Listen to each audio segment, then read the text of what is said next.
Hi guys, welcome back to our channel. நம்ம சேனலில் பிரியாணி செய்கிறது தான் பார்க்க போகிறோம். ஃபஸ்ட்டு தேவையான பொருள்லாம் வரிசையாக வரும், பார்த்துக்கோங்க. ஃபஸ்ட்டு வந்து அரிசி எடுத்து இந்த மாதிரி கரெக்டாக கொட்டிக்கோங்க. அதுவும் இந்த மாதிரி கவர் ஓட்டையாக இருந்துச்சுன்னா இப்படி தான் கொட்டணும், பார்த்து கொட்டிக்கோங்க. அப்புறம் அரிசி நல்லா கழுவி எடுத்துக்கலாம். இப்படி ஒரு டைம் நல்லா கை விட்டு கழுவிட்டு அதை கழுவுறதுக்கு முன்னாடி நல்லா கையை கழுவிக்கோங்க.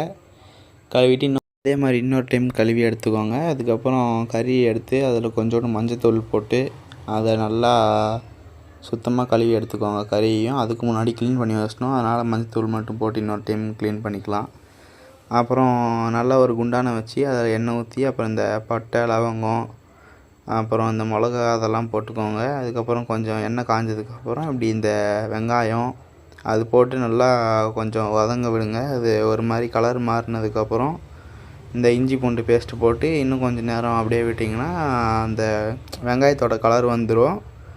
அப்புறம் கொஞ்ச நேரம் ஒரு கலரிட்டு அப்புறம் தக்காளி போடுங்க.